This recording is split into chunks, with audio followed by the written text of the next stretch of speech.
he just went low. He's in his head. He's in his head. He's open. His head wide open. Cracked open in the face.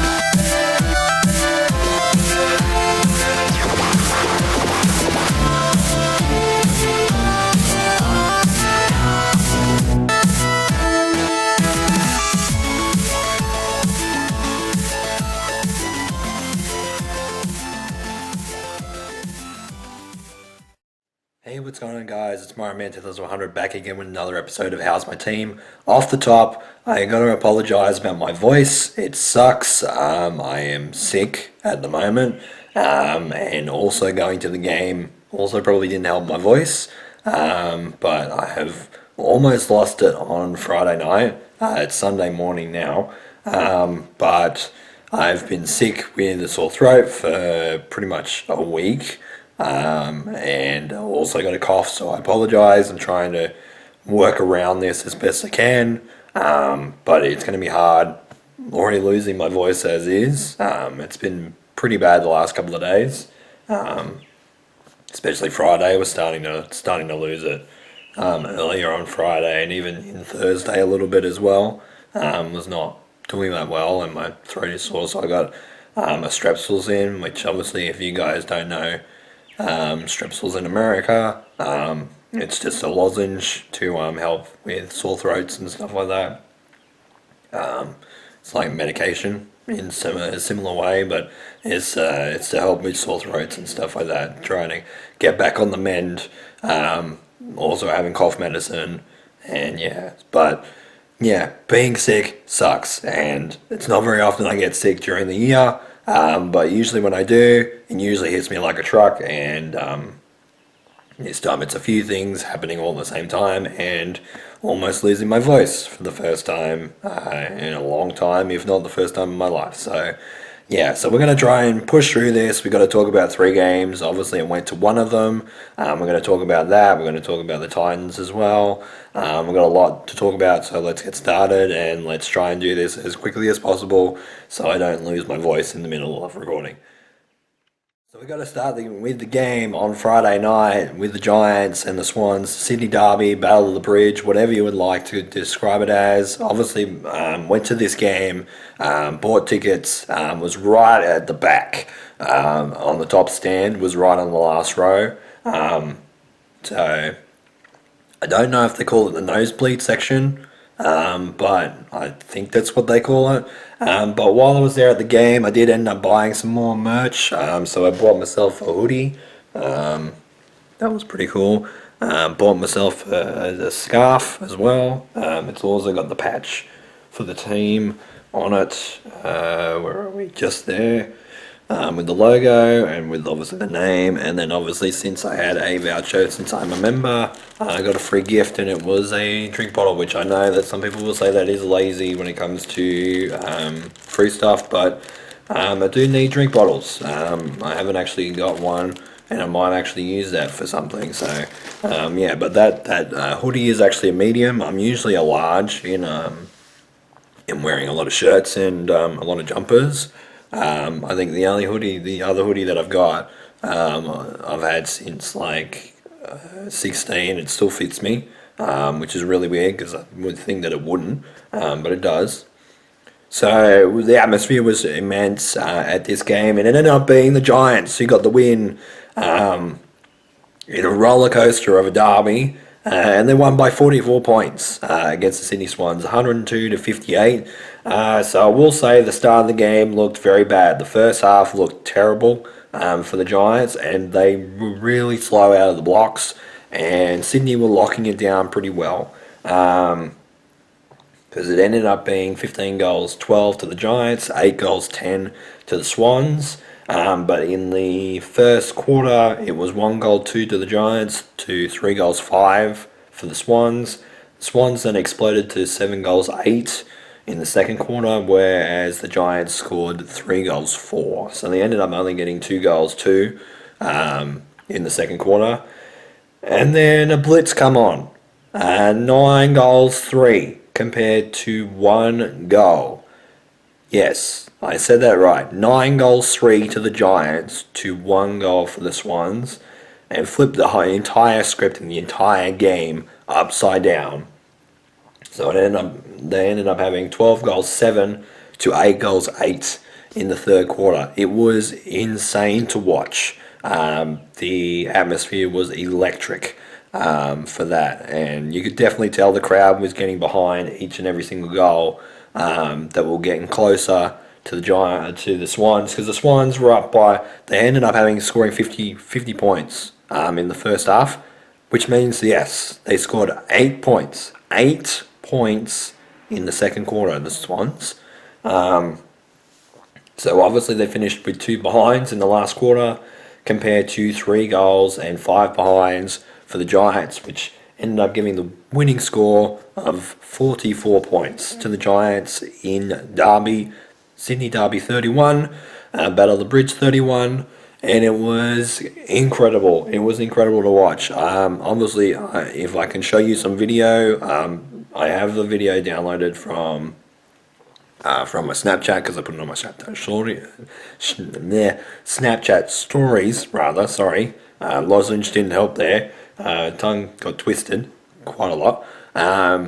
And hopefully the footage does work, because when I'm getting footage off my phone onto my computer and then moving it to put it in, like it was with the Jesse Hogan goal quite a few games ago, for quite a few episodes ago, for some reason doesn't always give me straight video. I did get a few photos, but yeah, my voice was fucked.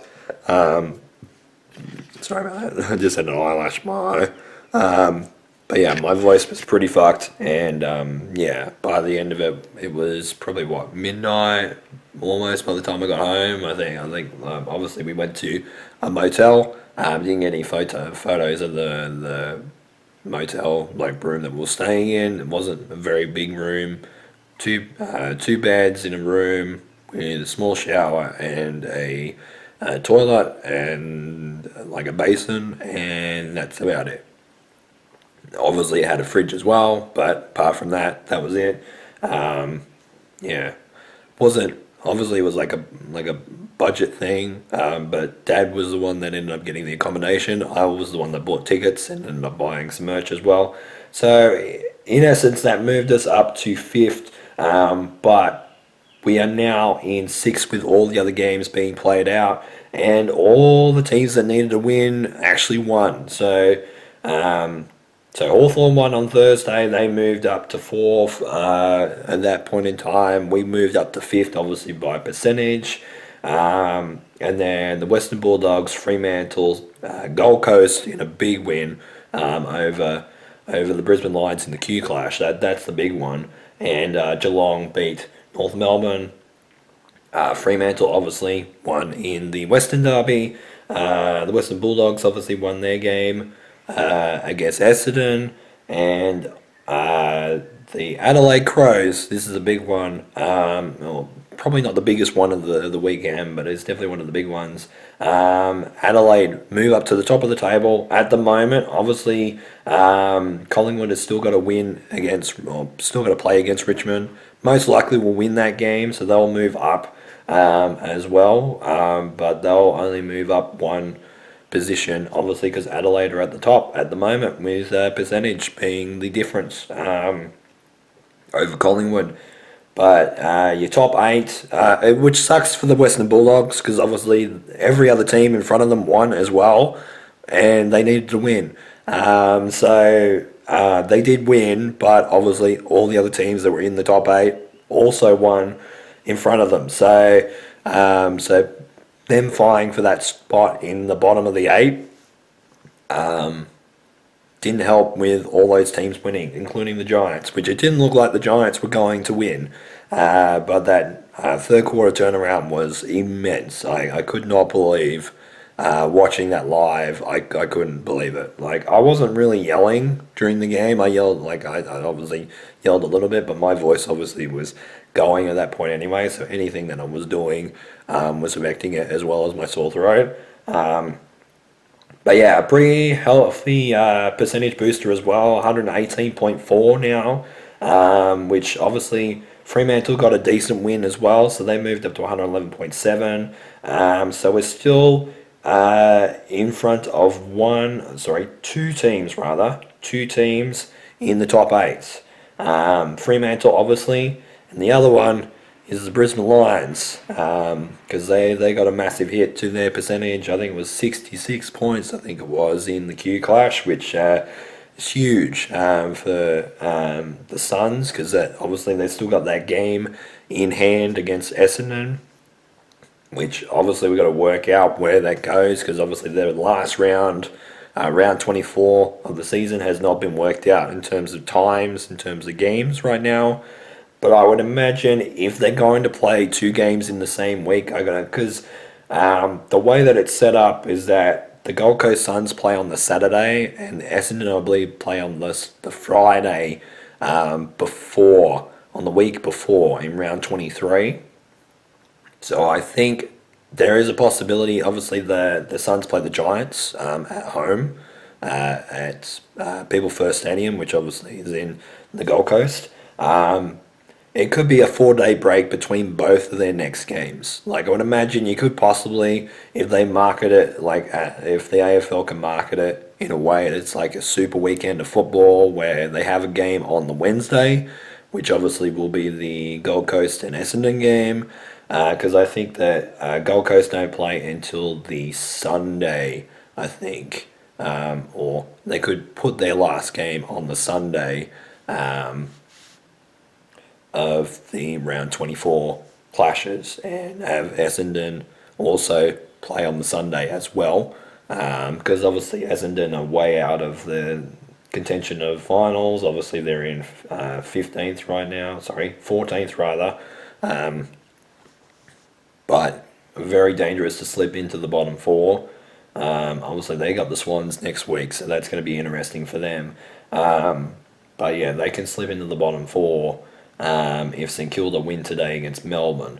So it's going to be interesting for them. But it's one of those things where, North Melbourne have got the Saints as well next week. So that's going to be interesting. An interesting couple of weeks for the Saints. They could get out of the bottom four with a win today, and even a win next week against North Melbourne if they're lucky enough. So it's going to be interesting to see where things are going to lie. Obviously, Sydney completely out of finals right now with that loss against the Giants. They needed to win pretty much every game. I think they could have afforded to lose one during the journey, but considering that they've lost so many at the start, it's not great for them, and they're completely out of it, I think, now, because the Gold Coast Suns winning brings them up to 48 points, and the Swans are at 36. So they got to win 3 games ahead of the Gold Coast, 2 games, especially in front of the Western Bulldogs. But the Western Bulldogs have also got to play the Giants, which is obviously the next game, which is on Thursday again. And I believe that's at Marvel as well, if memory serves me right. Yes, Marvel at 7:30 on Thursday. So it's going to be an interesting game for both sides. Obviously, a must-win clash for the Western Bulldogs. Obviously, they've got to win a lot more games than they lose now. And obviously, they beat us earlier this year. They beat us in Canberra. And they won it decently convincingly. I think it was like 30 odd points, if memory serves, off the top of my head. 32 points. So it was pretty close. I thought it was in the 30s somewhere. And that was like round 4, so had a few players out, including some that actually got injured in that game as well. But it's just one of those things that ultimately a lot of the teams in front of the Western Bulldogs winning didn't help them in any form or fashion. But obviously having a lot of the rivalry games this week has been really good. It was a fantastic atmosphere. So obviously I'll show you some photos. Hopefully the video will work as well and I can put that in there. But it was a great time. I had a lovely time despite me being sick, and actually it was probably one of the highlights of the month, because my month this month has not been great to say the least. Obviously sick being one of the things, obviously. But yeah, 44-point win for the Giants over the Sydney Swans in the Sydney Derby. Sydney Derby 31 belongs to the GWS Giants.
As I was on my way home on the Saturday, we have two games to talk about. Obviously, both Titans games played yesterday.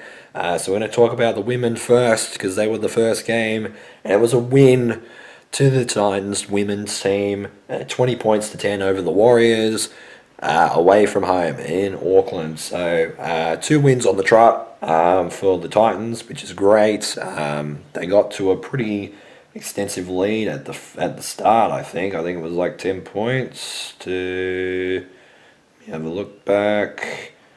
Yeah, 14 points actually it was. Like 25 minutes into the first half.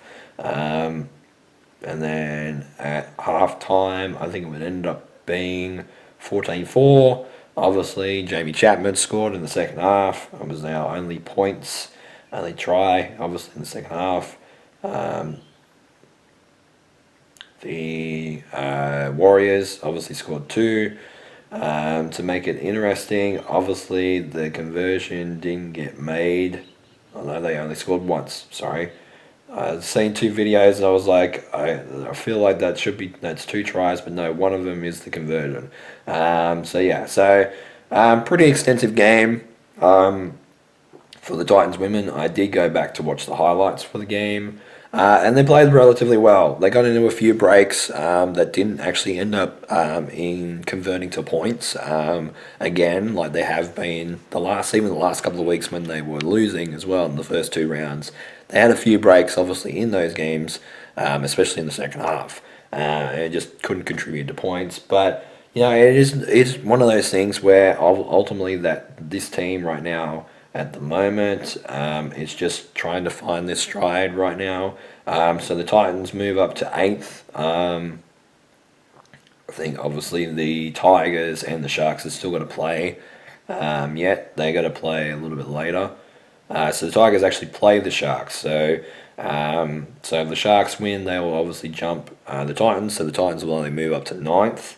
But if the Sharks lose, the Titans will actually stay at 8th, and the Tigers could jump the Warriors at that point, but it would have to they'd have to win by 4 or more to jump the Warriors into 10th. But not looking good for a lot of the teams in and around that mix. The Bulldogs obviously the big losers yesterday against the unbeaten Roosters, which it was always going to be a tough game for them. But they did muscle up, especially in the first half, the Bulldogs, I will say, from what I hear. 20 points to 10 to the women Titans team. Excuse me. 2 on the trot. And then obviously next game obviously is against the Bulldogs. So it's going to be interesting for them. And we play Newcastle. Oh, that's right, because it's Magic Round for the women's game next week. Completely forgot about that. It's partially because I don't have tickets, but if I did have tickets, obviously I actually would remember it. But I think that's the thing. I think there's a marketing when it comes to NRLW is that obviously the competition is popular, but it's not as popular as obviously some of the other women's games around the world. But they're doing a little bit better. I think that ultimately in terms of sport in Australia, especially women's sport, the NRLW is doing a pretty good job. Obviously they haven't expanded to all the teams yet. But they are slowly getting there, and I think they're slowly getting there.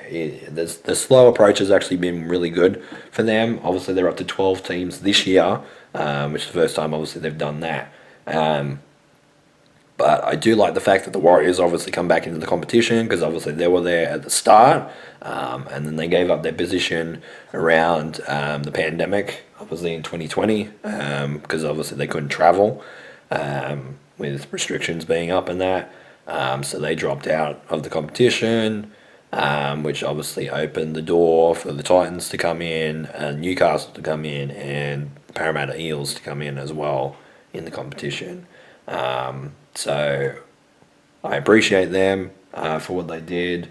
In the early years, obviously they weren't as big of a powerhouse in some of those years at the formation, and they're struggling a little bit right now. They've only got 1 win, I think, at the moment. The Warriors, but that's yes, yeah, they've only got 1 win, but they're still a new side. Obviously, it's always going to be a struggle to win a few games at the start. Obviously, the Bulldogs have obviously won 2, but they've been pretty convincing in some of those games as well. So, but it was always going to be tough for those two sides, and I'm going to be interested to see where the Bulldogs and the Warriors do finish at the end of the NRLW season, because first inaugural season isn't always the best for some of these teams, and I'll be interested to see where they actually line up, because I think that they got some good talent there. But yeah, we'll see what happens with the Titans women. Obviously, they play on Saturday. They play the earliest game, I think, on the Saturday afternoon at McDonald Jones Stadium in Newcastle. So it's going to be a fantastic event for Magic Round in Newcastle. The crowd always seems to show up for women's games at Newcastle. So I think that being the venue for Magic Round for the women is very much like what Suncorp is for Magic Round for the men. Yeah, I couldn't really see it anywhere else. To be honest, at this stage with the crowds are the way they are. Obviously, they're not the biggest crowds in the world, but people do show up to those games, and especially at Newcastle, where obviously yes they've had success, and won two competitions, won two comps in a row. Obviously, they've had success in the women's game, but having women's games, even some of the international games and some of the state of origin games for the women at Newcastle have always had people show up. So think that it's a great venue for that event. So we'll see what happens against the Bulldogs. Obviously, we don't know kind of what to expect with them because they're a new side. But hopefully it's 3 wins on the trot. But we'll see how we go. But it was 20 points to 10 for the Titans women over the Warriors. And I am happy to report that it is a reverse of last week. In that we were going into the last game with 2-0 and thinking that we're going to get 3 wins on the trot for the weekend. We didn't get it last week, but we did get it this week. The Titans showed up for Des Hasler's 500th game in coaching, and it was a 24-16 point win over the Warriors. Obviously, the second game of the doubleheader in New Zealand, in Auckland, and the boys did well. Obviously, they didn't light everything on fire. They didn't play their absolute best game, but it was definitely one of their best games of the year. I think obviously they still made some mistakes, but the stat was the completion rate was at 93% for a lot of that game. It only went down to 90%. So in terms of possession, 54% possession. How many sets did they end up having? Does it say? 90.6 effective percent in terms of effective tackles. The errors that they conceded was 6. They conceded 6 penalties, which obviously was not great. But had one sin bin apiece in both teams. But they did well. What I will say is that they did really well, and the completion rate needed to be up. It was 78% for the Warriors. It was 90% for the Titans, which was fantastic. Kind of reverse of last week. That was one of the issues that obviously we had last week, was the fact that we did not do well in terms of our completion percentage and completion rate, because that was one of the things that actually did let us down quite a bit last week, especially in the second half. Excuse me. That definitely let us down. It definitely didn't help a lot of things, and obviously costed us the win basically last week. But this week, obviously you can say yes, the Warriors kind of. I don't know whether they took the Titans lightly. I think that obviously the Titans have been a bogey side. I think it was 5 out of the last 6 games. I think the Titans have won, whether it's been in New Zealand or at home and on the Gold Coast. So they're a bit of a bogey side when it comes to the Warriors and the Titans. Like the Warriors do not like playing the Titans. They do play them in about a month's time. I'll get the official weeks worked out in a second, but we went into half-time up by 2 points at 12 points to 10, with the penalty goal obviously being the difference, and then the Titans scored 2 tries to get ahead by 14 points. Obviously the 2 points being very important there, because obviously that made that a 14-point margin as opposed to 12 for the game. Obviously the Warriors did score in the next 5 minutes after that, and it was looking like the game was going to be in one of those situations where we could have faltered again, and it's one of those things where it was like, oh boy, here we go again. We're in the same scenario as we were last week, and it was a mess. And And it's like, oh, please don't do this. But we did have a sin bin, obviously, for Dallin Tenny Selesniak just before our last try, which kind of helped things. We did go down to one less man in the last 2.5 minutes, which sucks, but we did hold them out. So it was an 8-point win, and with that, yes, that's right, the Titans officially move off the bottom of the ladder. Only just, but they do move off the bottom of the ladder. Obviously the for and against was the main thing, because obviously the Rabbits played after our game, so we had to wait until that game finished. And unfortunately, from the Sharks, they only beat them by 2 points. But 2 points is 2 points. So yes, for at least a week, the Titans move off the bottom of the ladder for the first time in 7-8 weeks or so. They moved off the bottom of the ladder. The Rabbits are officially on the bottom of the ladder. I believe Newcastle has still got to play yet. And obviously, another notable result was the Eels winning over the Brisbane Broncos on Friday, as I was at the Giants game. Obviously, both the Cowboys and Dragons games and the Eels and Broncos games were playing around the time that the game that I was at the Giants game. And was watching the result a little bit of the Cowboys game. That was a high-scoring game in that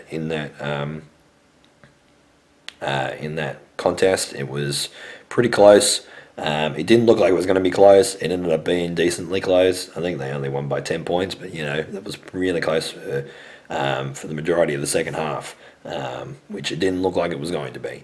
But the Eels kept it close. I think they only won by 2 points as well. But they play the Storm next week for them, but they are 2 points ahead of the Titans at the moment. But the Eels do obviously have that situation where they have played their 3 byes, as well as the Titans. Now, obviously, the Rabbitohs has still got a bye in hand at the moment, but it comes down to for and against, it looks like.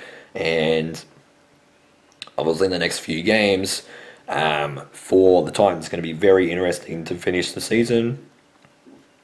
Next week it's Saturday afternoon at the Gold Coast against Penrith, against the Premiers, the four-peat Premiers, the Penrith Panthers. So it's looking like that's going to be a wash.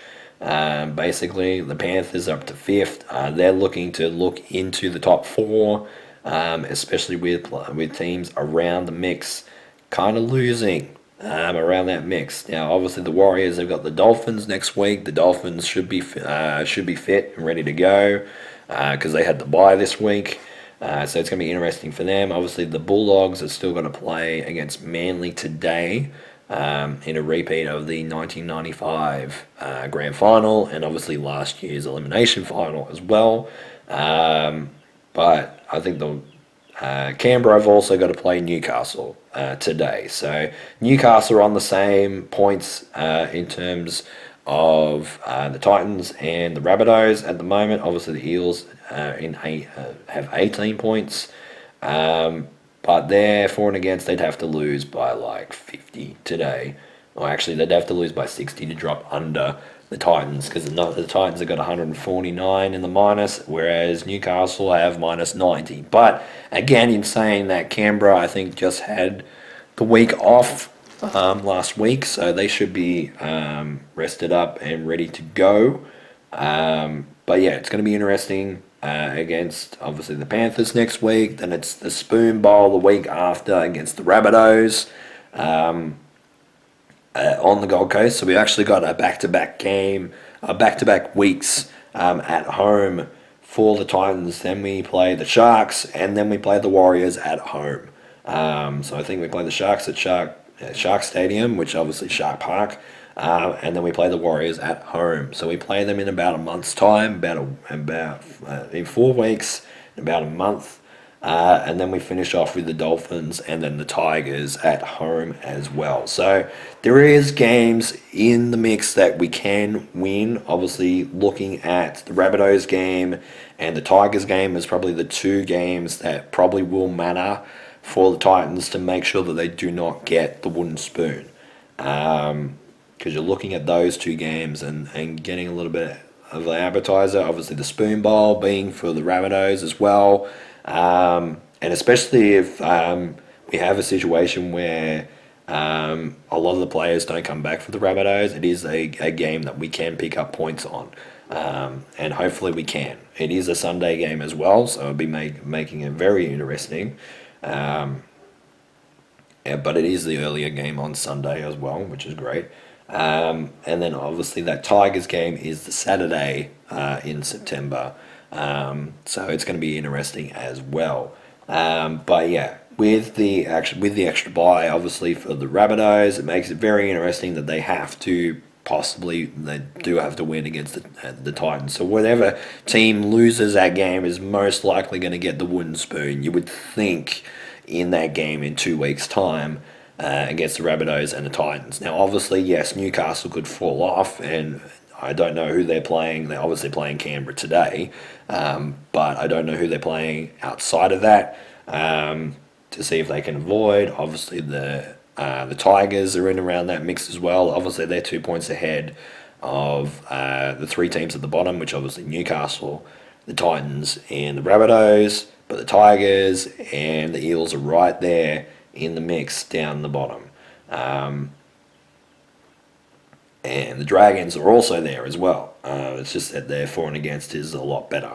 They're at minus 64, but they're on the same amount of points as the Tigers. But I expect the Dragons to maybe pick up a win or two on the way. So they might actually get right out of that mix of near the bottom four. So yeah, the makeup of the bottom four and even the wooden spoon position is still up for grabs at this point, with a lot of games left to play. But yes, it was a 24-16 win for the Titans over the Warriors. They did the double in North Queensland, in New Zealand, yeah, which I believe actually Auckland, so I think it's actually South Island. But I might be wrong. I'm not sure. I've never went to New Zealand. My sister has, but I would love to go there and love to at least go to a Warriors game down there, because that atmosphere would be absolutely incredible. They always seem to sell out a lot of their games down there, especially when the Warriors are playing well. But even when they're not playing as well, they sell out a lot of the games there, and I appreciate it. So yeah, 24 points to 16 for the Titans men over the Warriors. And that'll be it for this episode of How's My Team. Again, I apologize for my voice being like this, very raspy compared to normal, but feeling sick, not much I can do about it, just trying to remedy as much as possible, not talk as much as well, which is helping, but coughing and obviously clearing my throat, with a sore throat especially, is not helping it too much either. But yeah, thankfully, obviously with the Giants, they didn't really move anywhere. They're still in around the mix of the top 8. But yeah, considering that every team kind of won in the top 8, they kind of mattered in the position that they were in. Was always going to be a situation where all those teams won. It was just a matter of how much they won by, and yeah, considering our percentage is still not as good as Hawthorn's right now, we're not going to be in 5th. We are getting closer though, but I will say that Hawthorn did win pretty extensively on Thursday night, so that didn't help us in the slightest against Carlton. But you know, what else can you do about it? You can't do much about it. But all that matters is gaining percentage in the next few games. And I just noticed that Hawthorn is playing Adelaide next week, which is going to be very interesting for both sides. Adelaide obviously trying to keep a top 2 spot alive, and Hawthorn trying to keep their aspirations for a top 4 finish alive still. But But yeah, so great win for the Giants. Great atmosphere in that game in general. There was quite a lot of seats that was still available, but in terms of ticket tech and the way that they were selling tickets, there wasn't too many rows down the bottom that were free. There were not as many that showed up. There was quite a lot of spaces still around, but I think on top, I think there was one stand that maybe had like 60 to 65% full like capacity in terms of people being in there, and that was probably the least packed crowded section in the top. So that's pretty good. I think that's pretty good from them. So we'll see what happens. Obviously, with the Giants, they've still got a few games that could put up for contention at the moment. Obviously, they play against the Western Bulldogs next week, so that makes it very interesting for them on Thursday. And then obviously, we got the Titans doing well as well in New Zealand. So we'll see how we go. We'll see how things go. But with all that said, thank you guys so much for watching this episode of How's My Team. This has been Mario Mantis 100 in a very, very sickened state. But this has been Mario Mantis 100. You guys have a great day or night. And of course, take care.